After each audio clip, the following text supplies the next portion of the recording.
Right, so when we first talked about putting the leadership track together for this, one of the things that I was really keen to do, you might have heard me say this at the start of the day, was just really offer some different opinions on leadership. I sort of come across a lot of that sort of MBA sort of school of thought, and that's great, and there's a place for that. I don't want to run it down, but definitely some of the best leaders that I've worked with are people that think differently, have either got a little bit of leadership inherent in who they are as a person, or they've learned things, like we've all learned things about leadership for sure as we go along. And hopefully you've seen some of that in some of the talks. I've wanted them to be sort of like slightly countercultural and a little bit different, certainly.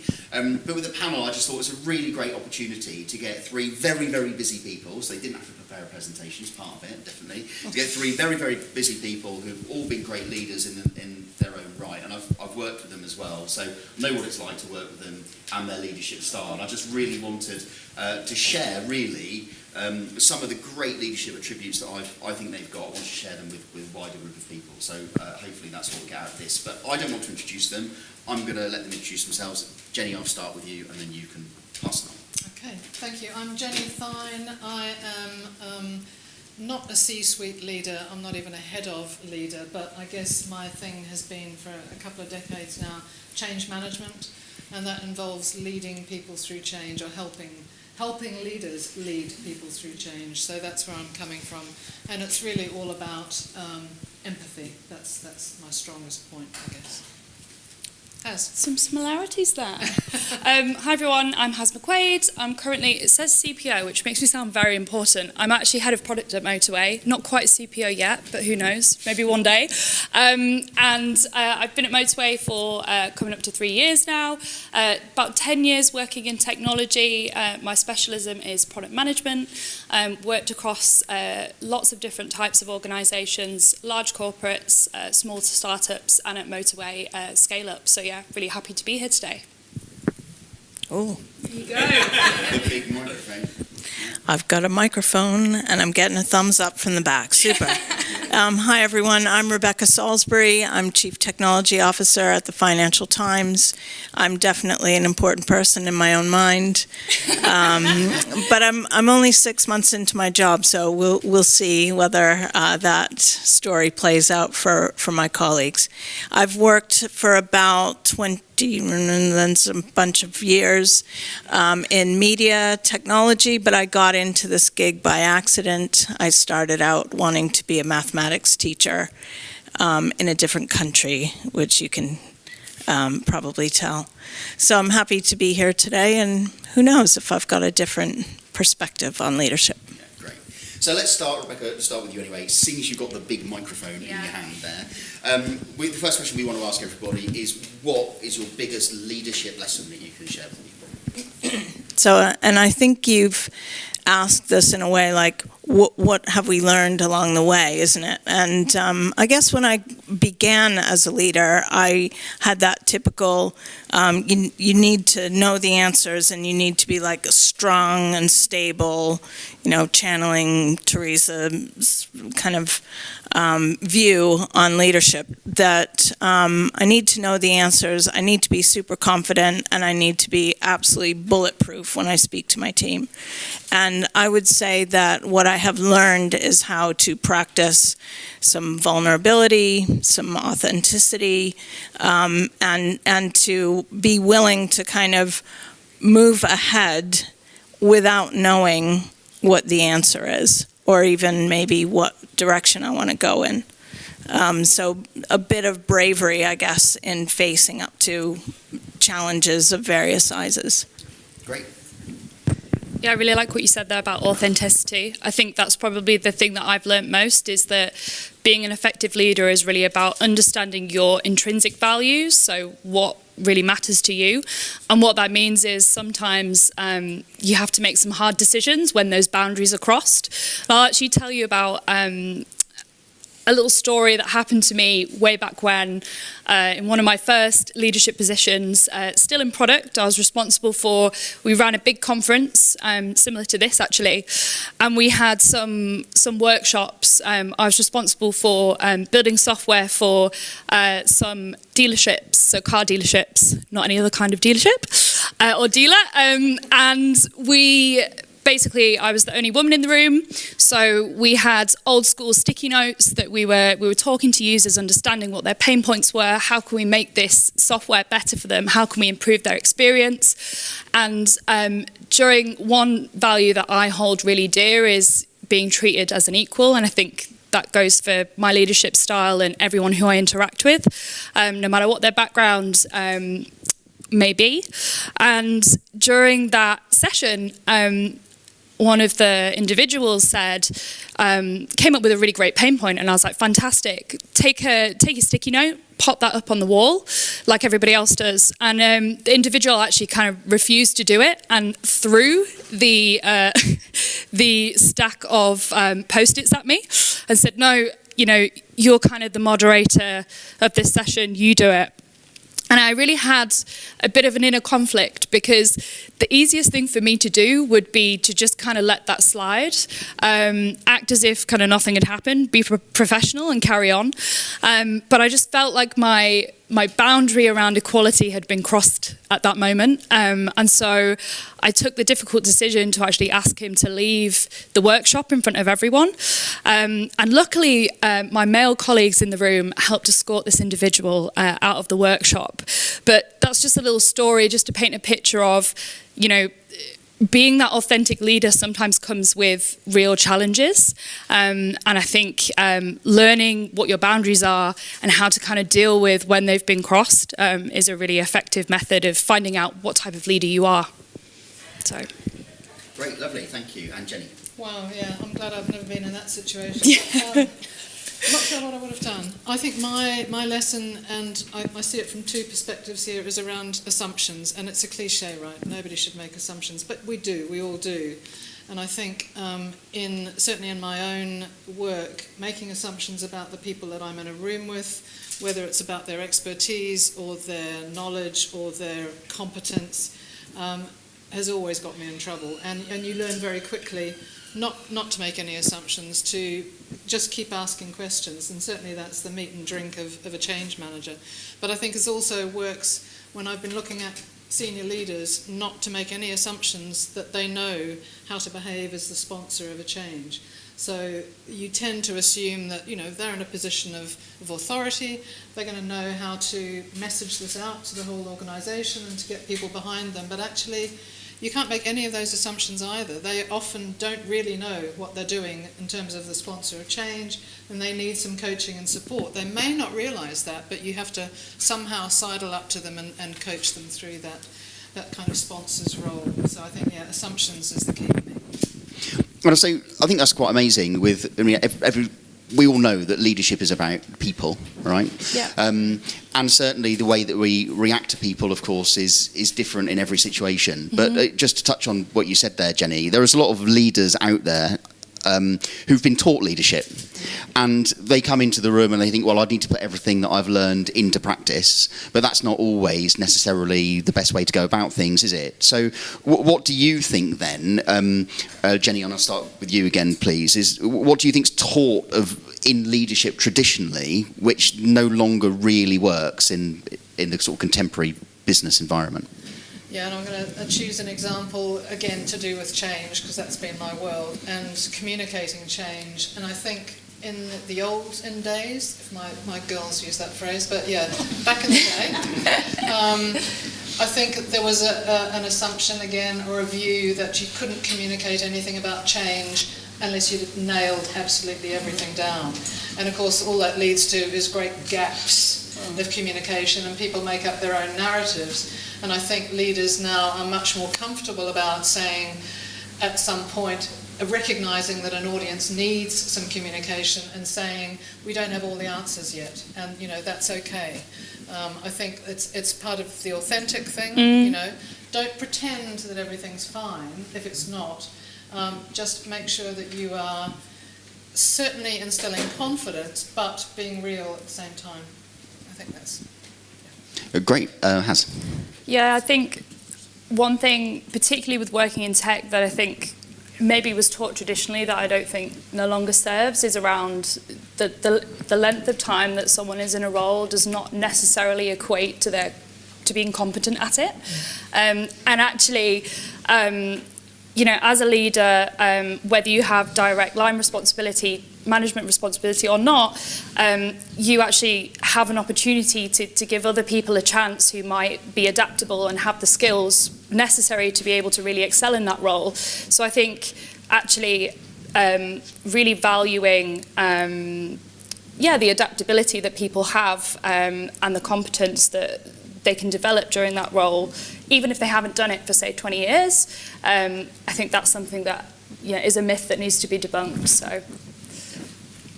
Yeah, I would build on that and say it's not about the expertise, the deep technical knowledge that makes you a great leader. And so I've been in organizations where you go from individual contributor to suddenly you're leading a team, and that's not necessarily a recipe for success. And the converse is true as well. The converse is true. Well, it's not necessary for me to be an ex-engineer to lead engineers.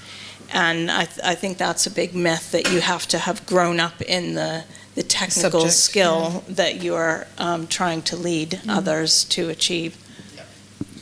So we talked earlier about sort of authentic leadership styles, right? And I'm interested in finding out just more about characteristics of leadership that you've employed that are different. So not things that have been, taught or are taught as part of mainstream sort of leadership teaching, but what do you think is something that you've done or you've employed, which is a characteristic of leadership, something you've been able to do in your own way, which has been different, that you think other people could benefit from knowing about? Shall I start with you? Yeah, good question. I think I absolutely lead with empathy. That's like something that I'm really strong on. And something that I don't really deter from. Now, there's times where that plays to your advantage, but sometimes you can almost be too empathetic and can kind of start to get into people-pleasing territory. So I think it's all about like finding that balance between really supporting people who report into you, like being in tune with how they're feeling about things, but then also like keeping that in balance with what the business needs and like driving results as well. And you can have the two working in tandem, but I think like something that I've found on my leadership journey is like understanding like how much do you lean into one and how much do you lean into the other. And I think it's something that, as a leader I'm still learning. So yeah. Great. Rebecca? It's one of the topics I talk about a lot and goes down well with a room full of engineers is that I'm a natural introvert, and I get lots of like thumbs up emojis on Google Meets when I do that. And I think it's a myth, and it's talked about more and more. I think these days it's not a new topic, that introverts can be leaders and can be good leaders. But it needs care and attention. Like, I have to look after myself. I need downtime, I need recovery time, I need time to think. I am not going to, burst into some spiel in a meeting when I'm receiving new information or put on the spot. So I'm constantly kind of trying to model that and sometimes exaggerate it in order to demonstrate that to the people that I'm leading. This is how I am going about being an introvert in a leadership role. Yeah, that's great, isn't it? And I think it's one of the things that's really struck me about today is people talking about diversity and inclusion, and again, talking about people. And it seems to me that the best leaders are the people who embrace everyone on every possible kind of spectrum, right, to bring the best out of them. And the best teams are the teams that have that sort of diversity of thought on them. So I think, certainly for me, and not that anyone's asking me, but certainly for me, I think that's one of the things which is really good, is coming through really clear. So, Jenny, same for you. Yeah, and again, in a change management context, I think one of the things that I have certainly learned how to do, and I can now sort of spot them quite easily, is know who the early adopters are in teams or in organisations, just through asking enough questions and making you. I'm sure you're all familiar with the adoption curve, or what Simon Sinek calls what does he call it? I forget, innovations curve, something like that. But yeah, just being able to identify how people are with change. And I think it's really important for leaders in a hierarchical sense in an organisation, again, to practice enough empathy to get to know the people and the kinds of people that are in their organisations or sub-organisations, because that's a key importance, obviously, for organisations who are delivering change. Okay, great. So let's just move that on a bit then. So I'm interested to find out how we get those leaders to invest in the people side of change and not just in the tech side of change, right? So I think this is something that we see a lot in organisations. People want to improve the process, they want to improve the technology, but then sort of somehow people come last on that list. And how can we change that? And do you have any examples of how you've done that? Yeah, there's a really simple technique, and I have ProSci to thank for this. Some of you may be aware of ProSci already. But there's kind of 2 questions to ask to get to 2 answers, and that can be quite a penny-dropping moment. So the first question is, okay, looking at this particular change, if you're with a leader of some kind who's backing up on spending money on the people side, with this particular change, how much of the return on the investment that you're wanting out of all of this investment, how much of that depends on people adopting new behaviours or new ways of working? So that's the first question, and it might be 0%, it might be 90%. The second question is, okay, of the money and the time that you're spending on this change, what percentage are you spending on the people side? And if there's this huge mismatch between the two, which generally there is, because leaders tend to assume that even for a great big change in ways of working, that can be done with a micro budget off the side of people's desks, and that just doesn't work. But yeah, that can be a penny dropping moment. How important is the people adopting this change? How much are you spending on getting that, achieving that? I would question whether those people are actually leaders, because if you think about what a leader is, it's all about kind of inciting followership. And so if they're not really investing in the people side of things, are they really leaders? I would say no. Yeah, and I mean, technology problems aren't really technology problems anyway. Yeah, that's the easy bit. The process, you know, people focus on process because the people side is harder. It's very easy to draw out a new process map and make some slideware and stuff like that, and getting people to understand it and adapt and ask questions and accept a rationale for change and then follow it is the hard bit. Yeah. So I'm saying to people, surely this is not a technology problem, it's a people one. And people problems, in my book, are fun because it's different, because it's challenging, because you don't know what you're going to kind of come across, and that's where you can learn the most. So I just want to sort of push back on that with all of you, with just thinking about what happens when you meet those people, those leaders, or maybe not in your case, but what happens when you meet those people who just don't care? I mean, they're in charge, they're the people that hold the purse strings, and they're not willing to make that investment. What do you do next? Haz, I'll start with you. What do I do next? I think, you know, if it's within the same organisation that I'm working in at that point in time, absolutely challenge. I mean, I think there's an element of kind of also matching. I talked about your intrinsic values, like matching that with the place that you're working in, and really understanding, like, is this place giving me energy, or is it kind of depleting it? Is it taking it away from me? Personally, I would challenge. If that failed, I would probably let it play out, and I think that the failure would sort of reveal itself. That's really interesting. Yeah, I think that it's very often easier to prove the negative with these things than to prove the positive. You know, I can say to any exec that I've ever met, we need to spend some time and some money on getting the people ready for this change. And yeah, I've been asked to take my soft and fluffy nonsense right out the door numerous times, unfortunately. But yeah, obviously sometimes you don't have the authority to challenge that, although I do, for sure. Yeah. And I think in the challenge, the important thing to think about is that you have to somehow, and again, this is the kind of chameleon that you become as a change manager, you have to adopt the language of that person. So I'm thinking of a risk CRO in an organisation who was so against people change management. Totally. It was just a JFDI with absolutely everything he did.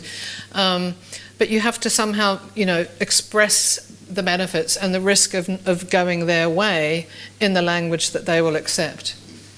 As it happened, he didn't, but hey.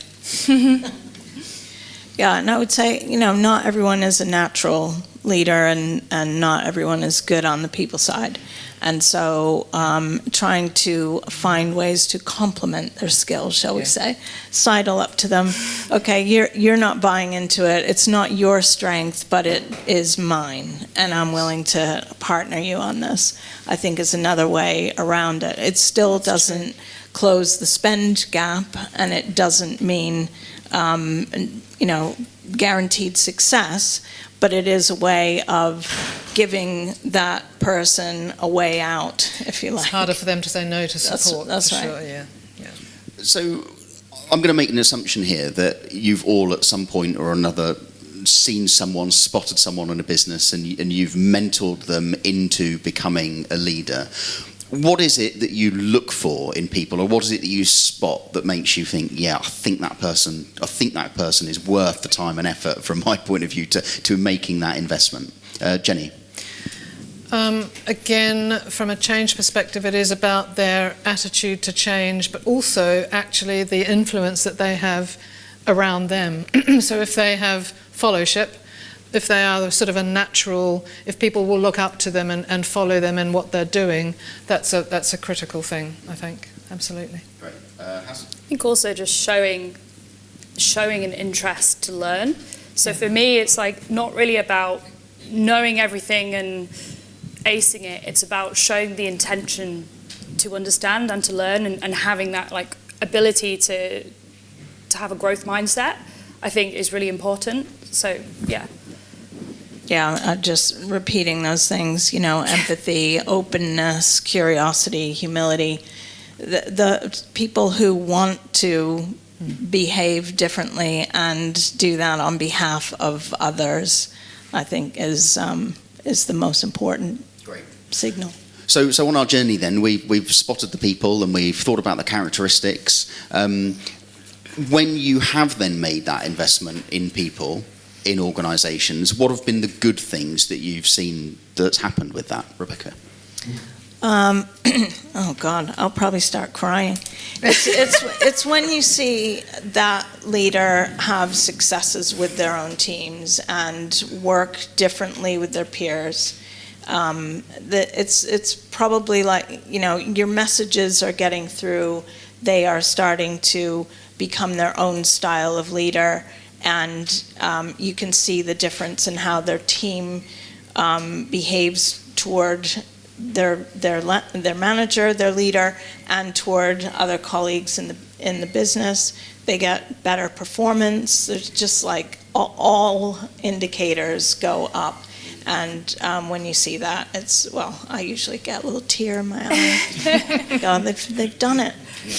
I totally agree. I'd say, like a big one for me is if someone's done a really great job and the team that they work with, they're actually really enjoying being at work, and we spend so much time at work that it's like, if you can see a team really enjoying the challenges that are being thrown at them, they're highly performant, and it's a joy to see. Yeah, I think it's it's a win-win if you're developing people, certainly giving them change management training, for instance, whether it's a manager or somebody in a team. It's a huge win-win, because obviously you're giving them more capability and more confidence. But what do they do with that? They become more engaged, and they want to be involved in more change. And everybody wins. So why wouldn't you? I'd say also, if you're empowering people who you're responsible for, that also kind of gives you an opportunity to kind of see what's out there for you and expand your mindset, because you've empowered them, you've passed on all of your knowledge. And I think that's a really important part, is like not being the bottleneck of all knowledge, and really making an effort to pass that on to people. And really, like, you should be thinking, how can I make my role obsolete so that actually I'm not needed, I can step away and the teams can just do what they do.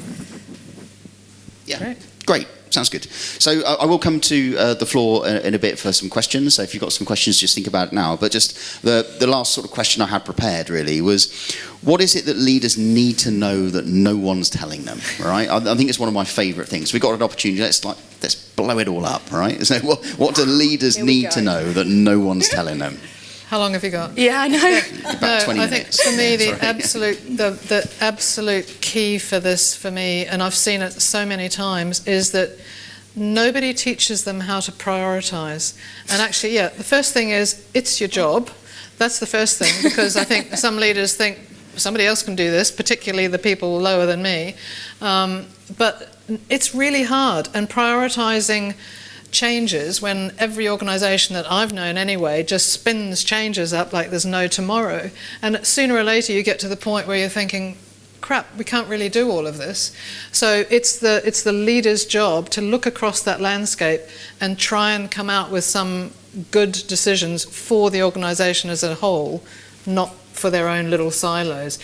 But it's not taught. It's not really taught properly, and it's difficult. So for me, if any of you guys are out there with a training organisation, go for that one. Great. Haz? Yeah, where to start? I would say don't be a selfish leader. So don't think about, like, am I doing enough to push forward my career, or am I learning all the things that I need to learn? What you really should be thinking about is, are you doing enough to create the culture and the opportunities for the people who need the opportunities, who will come after you? And the reason obviously I've talked a lot about equality here, and that's something that, as I'm sure you can tell, I'm very passionate about. Particularly in tech, we've done like a pretty good job of trying to increase representation, but we're not doing enough. So I read a stat the other day that just made me quite sad, actually. So there's basically, of women in tech, there's about 27%, which obviously is not great. It's 46% in other industries. But we've done a lot to kind of increase representation. But what's happening is 50% of that 27% are leaving by the age of 35. And what that suggests to me is that leaders are not doing enough at that level to try and create the right culture for those people to thrive. And so if you could take anything away from this, from me, that would be it. Just like challenge yourself. Are you doing enough to like create the culture and the opportunities for the people that will come into those leadership positions after you? I think what no one told me is that nobody else has it figured out either.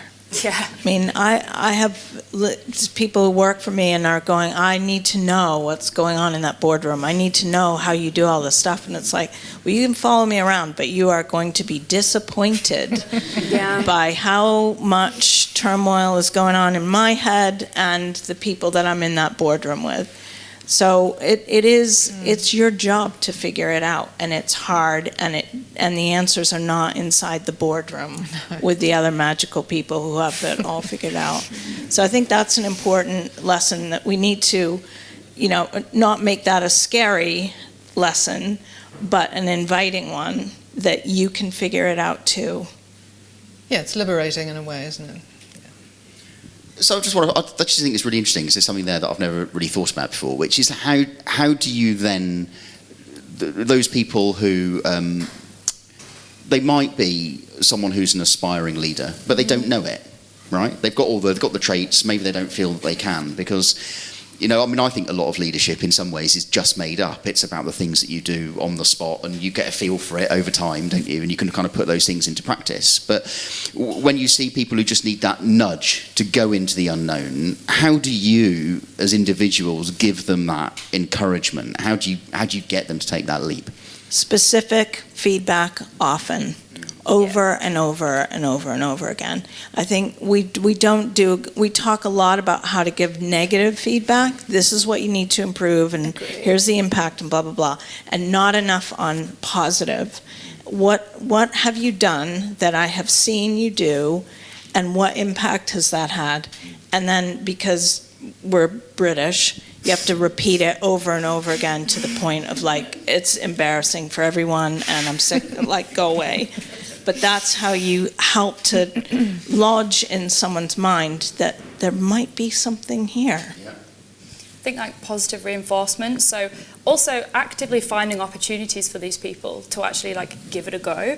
Could just be like a small project or something where they get exposure to something that they hadn't had before, but just create the opportunities for them and then give them the specific feedback.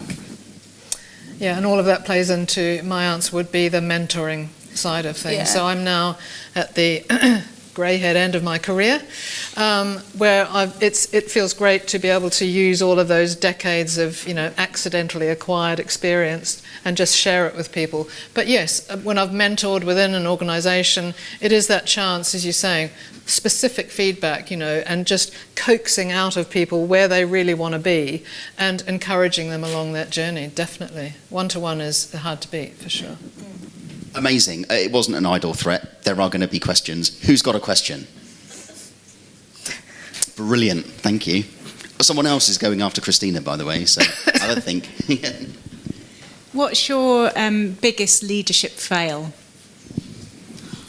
Don't sigh. I have mine. I do know. Do you want to go or me?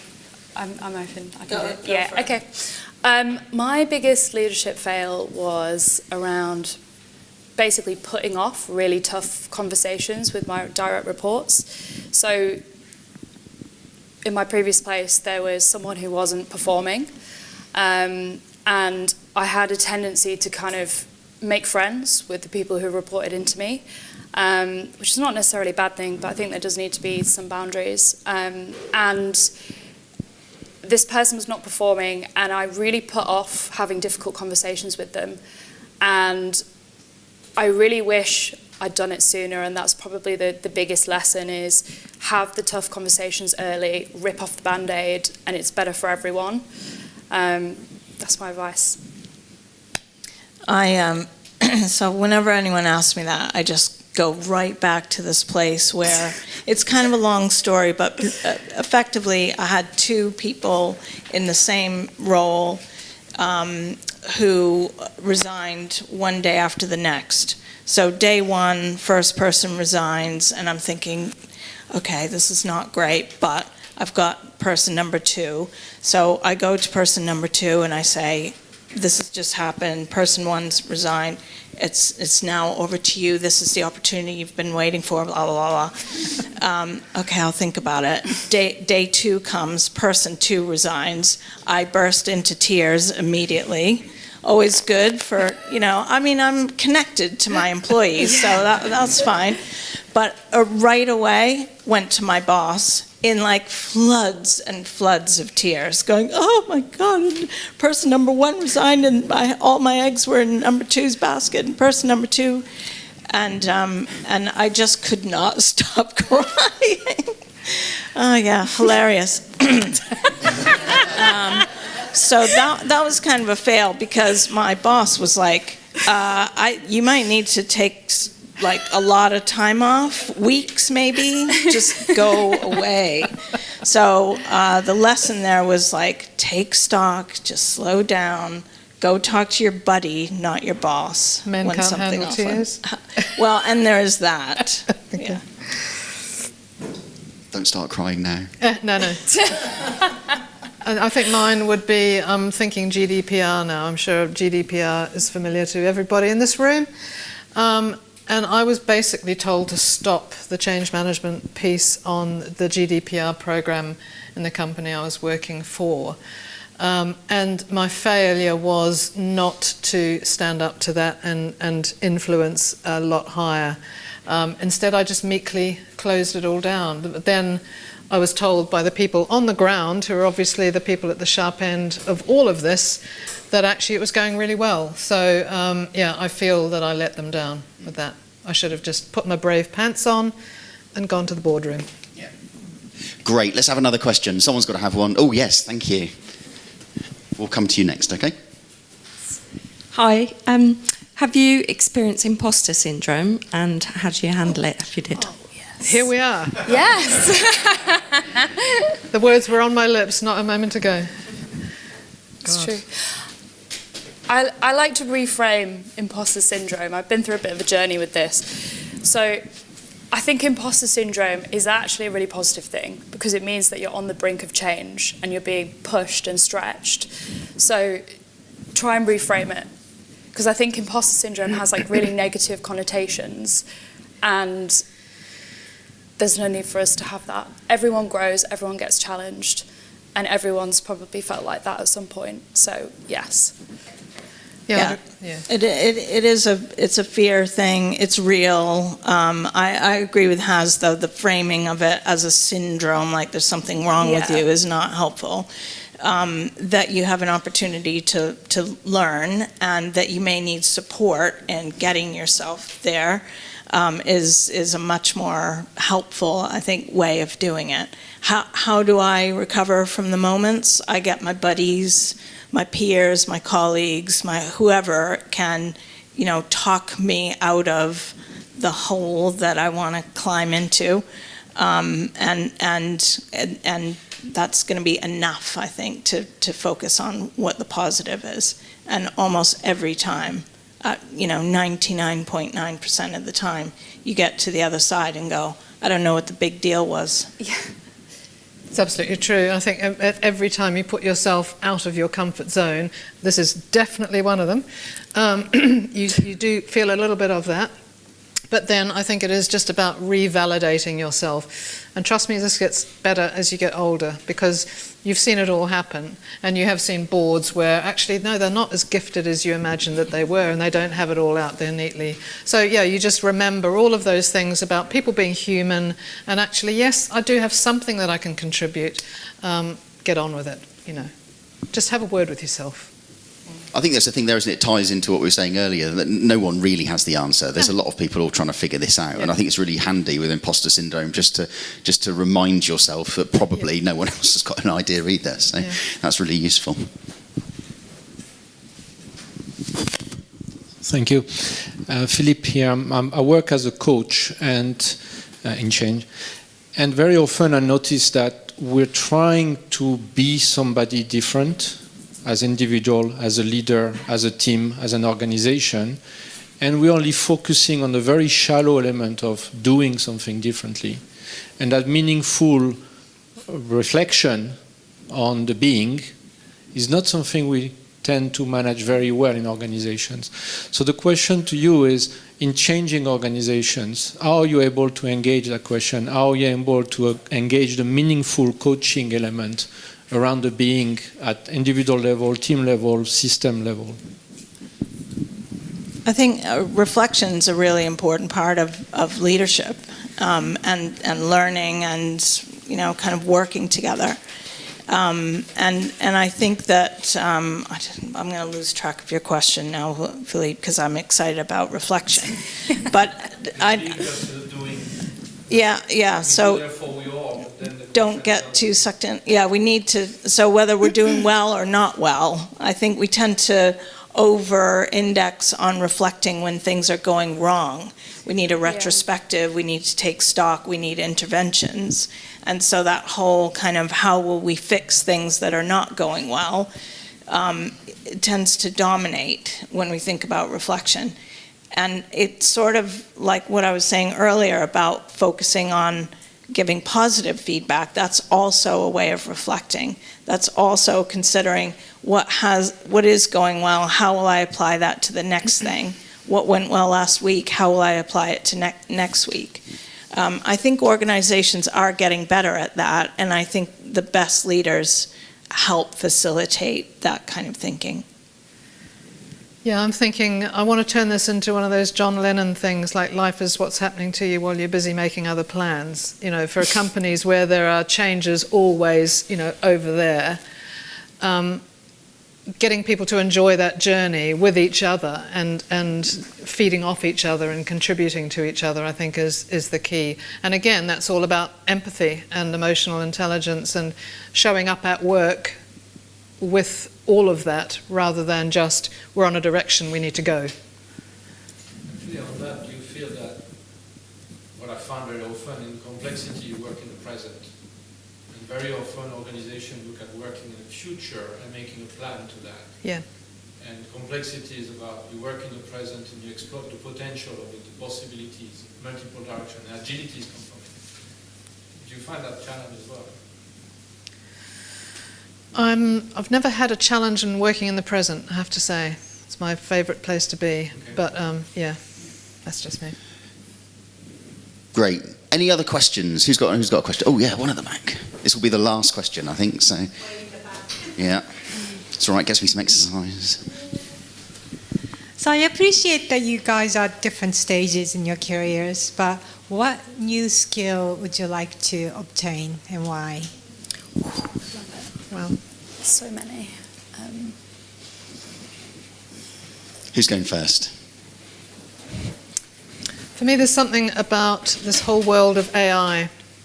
I think if I had my time over again, if I were 25 now, I might be getting right into prompt writing or something like that. That's really quite exciting. And, you know, I'm using AI, ChatGPT in the work that I'm still doing. So that's something that's kind of brand new, pretty scary, but, you know, there's got to be ways that we can make it work for ourselves. I've got a great course that I'll send you. Oh. I've got a great course that I'll send you. Yeah, Thank it's you. really good. What do I want to learn? I think at the moment something that I'm figuring out is how can you create more cohesiveness across an organisation? So how can you influence across an organisation, not just in your kind of area? And how can not only you do that, but how can you also encourage other teams to not work in silo? I think that's probably one thing that I'm upskilling on at the moment. I'm far too lazy to learn new skills. Rubbish. I am on a constant learning plan about delegation, though, and letting go. Just constantly trying to get better at it. And, you know, as I said earlier, people bring new challenges. So every time I'm working with a new person to whom I need to delegate, I need to figure out what's the best, most effective way of doing that. So I'd say that's on my mind as a constant development area for me. Every day's a school day. Yep. Great, thank you so much. That's the end of the panel. I just want to say thank you to all our panellists.